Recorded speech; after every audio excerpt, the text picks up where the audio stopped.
ជីវប្រវត្តិអ្នកព្រះភិរមភាសាអូហៅងុយអ្នកព្រះភិរមភាសាអូឈ្មោះពេញអុកអូហៅងុយកើតនៅគ្រិស្តសករាជ1865នៅក្នុងភូមិព្រៃអណ្ដូងស្វាយឃុំកំបូលស្រុកភ្នំពេញខេត្តកណ្ដាលបិតាលោកនាមអុកធ្វើជាមេឃុំកំបូល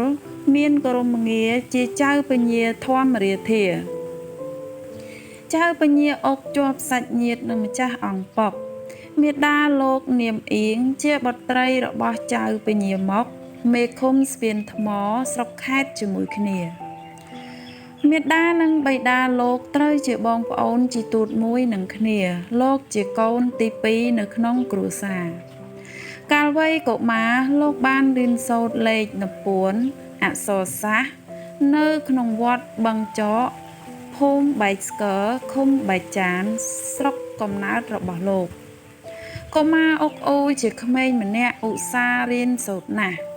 លោកបានបួសជាសាមណេរនៅក្នុងវត្តនោះប៉ុន្មានឆ្នាំក្រោយមកទៀតលោកបានលាចាកសិក្ខាបទទៅបម្រើមេដាបិតាហើយបានធ្វើជាស្មៀនរបស់ឪពុកលោកក្នុងការដើរហូតពន្ធស្រូវអជ្ញាលួង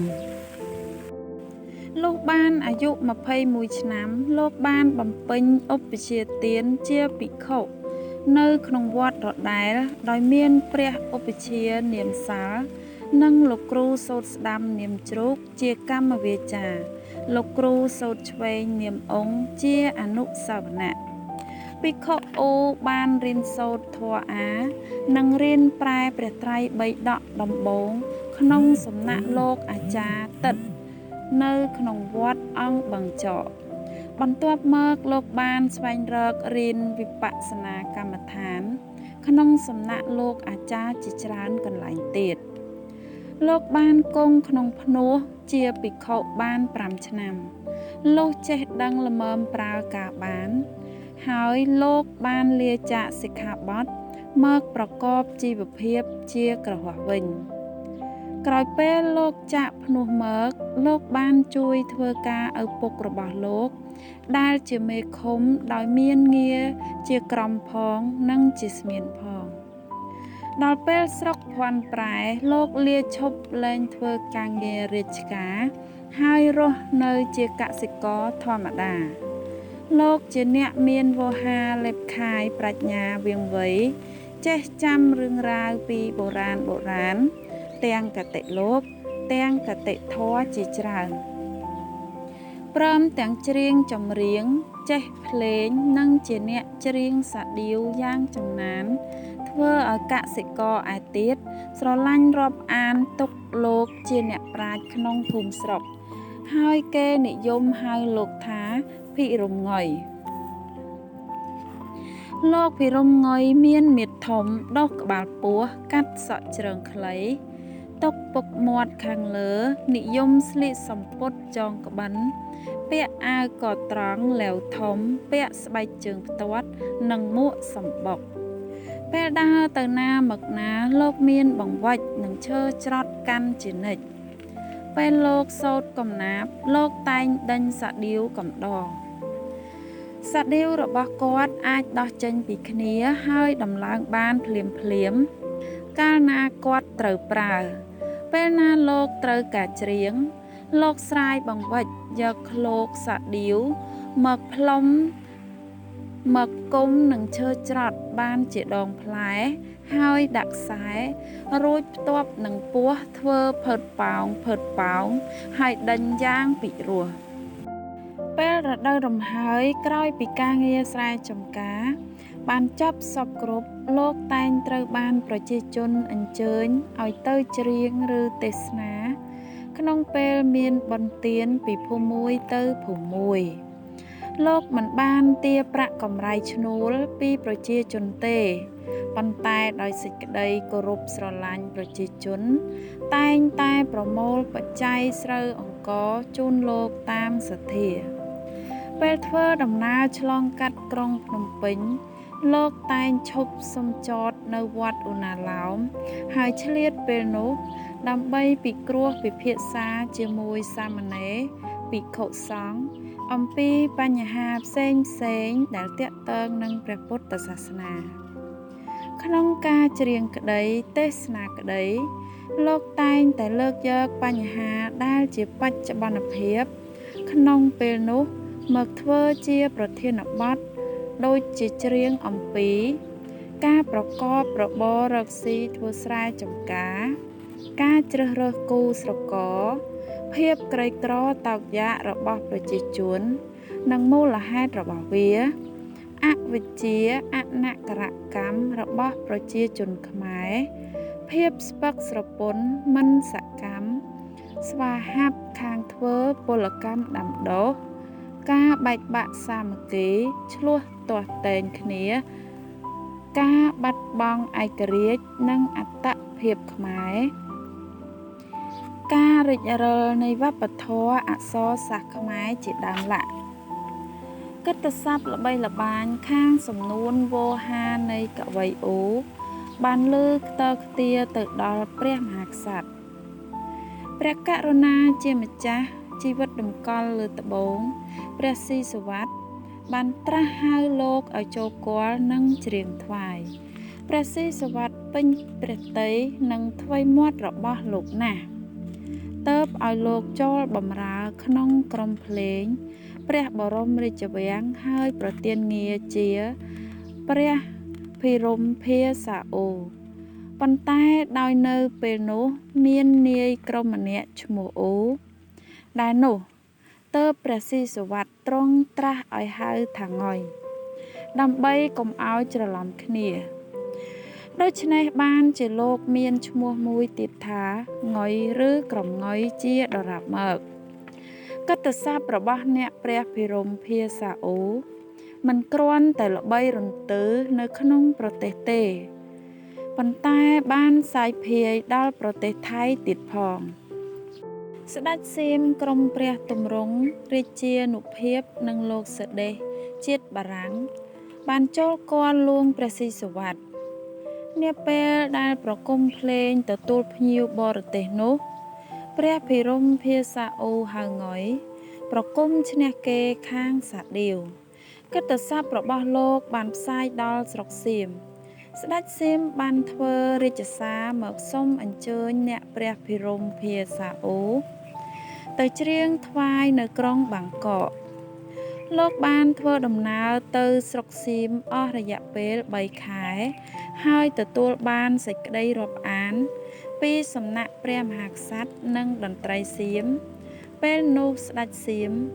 បានប្រទានងារជាភិរមភាសាផៃរស់លើកើននិងប្រទានលាវអាវប្រាក់ដួងព្រមទាំងប្រាក់និងវត្ថុផ្សេងទៀតជាច្រើនមានដំណាលថាក្នុងពេលធ្វើដំណើរត្រឡប់ពីប្រទេសសៀមវិញលោកបានឆ្លងកាត់ខេត្តបាត់ដំបងពេលនោះ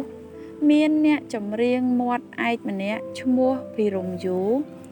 ដោយឮល្បីថាព្រះភិរមភាសាអូពូកែច្រៀងលោកភិរមយូក៏មកសុំច្រៀងភ្នាល់ភិរមយូបានសួរព្រះភិរមងុយថាភ្នំព្រះសុមេរុនៅឯណាមានទំហំប៉ុន្មានកម្ពស់ប៉ុន្មានយោជន៍ពីនេះទៅបើសិនជាវាស់តើមានប៉ុន្មានគីឡូម៉ែត្រព្រះភិរមងុយឆ្លើយថាបើលោកឆ្ងល់យ៉ាងនេះតើលោកចង់ឲ្យខ្ញុំឆ្លើយត្រង់ឬឆ្លើយកុហកភិរមយូថាបើសួរត្រង់ត្រូវឆ្លើយឲ្យត្រង់ភិរមងុយក៏ឆ្លើយកែដោះសារថាមានប៉ុណ្ណេះគីឡូប៉ុណ្ណេះម៉ែត្រហើយបើគិតពីបាត់ដំបងទៅ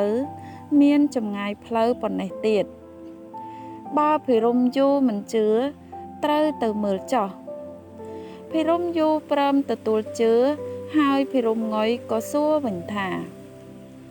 តើពីផ្សារបាត់ដំបងទៅក្រុងភ្នំពេញបើទៅតាមថ្នល់តើមានប៉ុន្មានគីឡូហើយបើទៅតាមទន្លេសាបវិញមានប៉ុន្មានគីឡូភិរមយូក៏ទាល់ឆ្លើយមិនរួចហើយភិរមងុយក៏ច្រៀងបំអាប់ភិរមយូយ៉ាងច្រើនថា កន្លែងធ្លាប់ទៅមើលហើយជាប្រទេសរបស់ខ្លួនឯងភិរមយូមិនដឹងទៅហើយទៅសង្វាតសួរអីអាកន្លែងដែលមិនដែលទៅបើទោះជាខ្ញុំកុហកក៏ត្រូវតែជឿខ្ញុំដែរភិរមងុយបង្អាប់ទាល់តែភិរមយូទាល់ចុះពីកន្លែងគ្រៀងហើយប្រជាជនអ្នកស្ដាប់ក៏ទះដៃសាទរភិរមងុយយ៉ាងខ្លាំងលោកប្រមុខខេត្តបាត់ដំបងបានប្រគល់រង្វាន់ជ័យជំនះដែលភិរមងុយគឺសេះសមួយក្បាលប្រាក់សុទ្ធ400រៀលដូច្នេះហើយបានជាអ្នកចម្រៀងនានាមានការញញើតលោកណាស់មិនសូវមានអ្នកណាហ៊ានច្រៀងតតាំងថ្វីមាត់លោកឡើយមានតែជំទប់សាន់នៅឃុំភ្លើងឆេរតេសស្រុកភ្នំពេញដែលជាមិត្តភ័ក្តិនិងដៃគូរបស់គាត់ម្នាក់ប៉ុណ្ណោះតើបអាចតបតនឹងលោកបានពេលអ្នកចម្រៀងទាំងពីរនេះទៅច្រៀងនៅកន្លែងណាមនុស្សម្នាប្រុសស្រីនៅភូមិឆ្ងាយៗបានភ្លោកទៅស្ដាប់ជាច្រើននៅពេលក្រោយមកលោកសដេសបាននាំព្រះភិរមភាសាអូទៅជួបលោកស្រីស៊ូសានកាបឺលេសដែលជានាយិកាវិទ្យាស្ថានពុទ្ធសាសនបណ្ឌិតនៅភ្នំពេញនៅឆ្នាំ1930លោកស្រីនាយិកាសុំឲ្យព្រះភិរមភាសាអូច្រៀងកំណាព្យរបស់គាត់ឡើងវិញទាំងអស់បែបរង្វើលដើម្បីឲ្យអ្នកប្រាជ្ញនៅវិទ្យាស្ថាន